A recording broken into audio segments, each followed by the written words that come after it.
Hello, friends. Operational situation by the end of the 28th of April. Let's talk today about the Kupisko-Svitovsky section of the front, of course, about the Pokrovsky direction and Kherson, where there is positive news. Kislovka. Let's start with this locality. Today, there was a lot of misinformation from the Russian side about the fact that they managed to completely capture the settlement. This does not correspond, I say right away, to reality. We continue to have active hostilities, but according to the situation, the shots that were published and where a statement was made, that they managed to completely take the settlement do not correspond to reality. Now we will analyze this point in more detail. Look, so the House 152, which they published, is actually here it is. Perhaps we had a small plot in the entire district, they also managed to take it, so far there is no information about it. But most likely, based on the information that is available today, it means there were assault actions in the direction of Kotlyrovka. And, accordingly, a flanking strike would have been possible. Here the topographic component plays a role, rather they took everything. But this is one moment. The second point is that the main part of Kislovka, and we have the central and western proper, is west of the positions they took. Therefore, it is clear that there are such statements on their part, but according to the frames that they publish. This is not the very edge of the settlement, it is just one of its eastern parts. Therefore, there are no significant changes here. The only thing that, I repeat, we have the area of the gray zone in question now, because the attacks were approximately. Let's take this vector, so it means the house where they posted and accordingly tried to improve the tactical situation. So far, we are talking conditionally in the direction of Kotlyrovka, but there is still a beam, there is a forest belt. There are a number of moments where there are points where they can catch on, gain a foothold. Therefore, it is most likely in the red zone. So far, more information is being clarified, but this is definitely not the western and central part of Kislovka. So there are no significant changes here. Along the Chasiarsky, Limansky and Seversky directions without significant changes. Although it should be added in the Chasiar direction that there were a lot of reports about air bomb strikes today. It should be added, yes, they really have today significantly increased the number. This suggests that perhaps in the near future they will still go on the very offensive that they planned, about which we talked a lot. And the fighters themselves from the front line talked a lot about the fact that Russian troops had moved to Bakhmut itself. Equipment, as you remember, and personnel by itself. We have pulled up some reserves, and are waiting for the moment. And accordingly, the APU is also waiting for the moment when the Russian troops will begin assault operations. So far, we can say that artillery preparation is possible. And here too, it must be remembered that there have already been similar cases, when there was artillery preparation on the Zaporozhye direction from the Russian side. But the assault troops did not begin assault operations. It is the same in the Bakhmut direction now, in the Chasivyar direction, without significant changes. Because it seems that the strikes are intensifying, but they will not go, it is still unknown. We turn to the Pokrovsky direction. Here we will discuss a few points. So the first one is not a tile. We talked to you on the previous broadcast, and there were clarifications on the red zone of a small area. We have said that they are also attacking from the south in the direction of Novokalinov, not Tailov, confused. Novokalinova, so there were attempts to advance on the western outskirts. They naturally press along Molodizhnaya Street, and both the northern part of Novokalinova and Ceramics. And there is further information from the south that is currently conducting assault operations. Now it's again conditionally said so. It was a few hours ago that there was such information that they were moving in a northerly direction, just the same from the railway, along one of the forest belts. This is exactly what it is.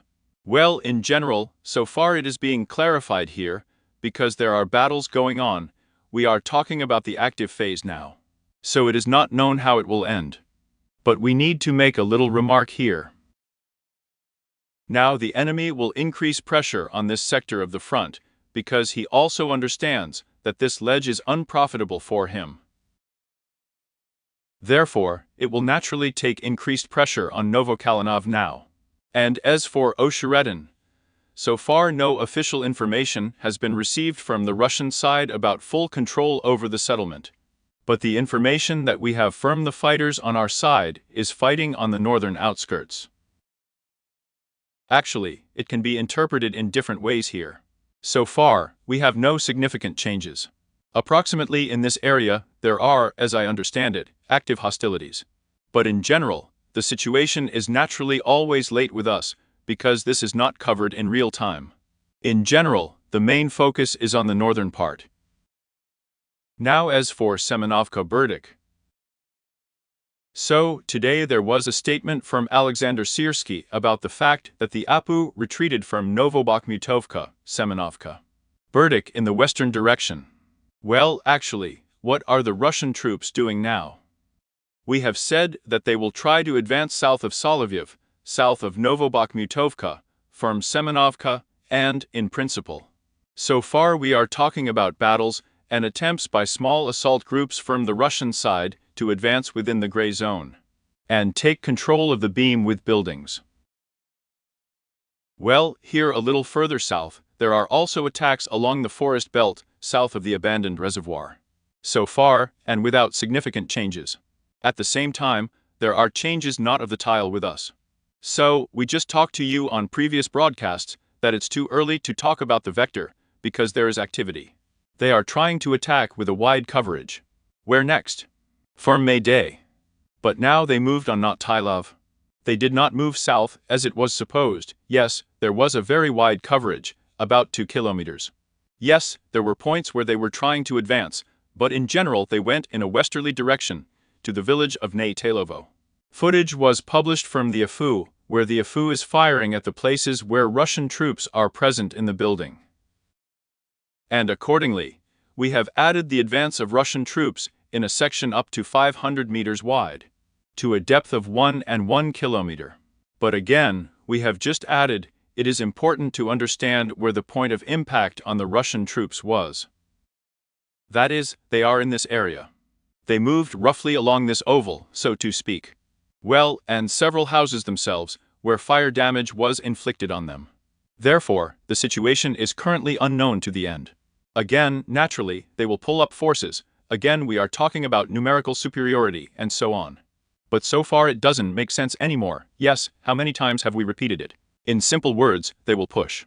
Although it would be more logical on the one hand in the south direction, everything is the same as they planned the beam of the house. To continue the pressure, yes. But here they follow the scenario a little differently, just due to the fact that there is a fairly open space north of the Stavkov Cascade, which we have located, plus a large section of the gray zone, where at least Russian troops periodically appeared, including fields. That is, even in this zone, they understand perfectly well that here with drones they can control. That is, well, there will also be no flanking strike from the north, right? That's why they push. And just the same, a flanking strike would be possible from the south, yes, but here too. The Damyka beam is not the best place with a topographic component to carry out such operations.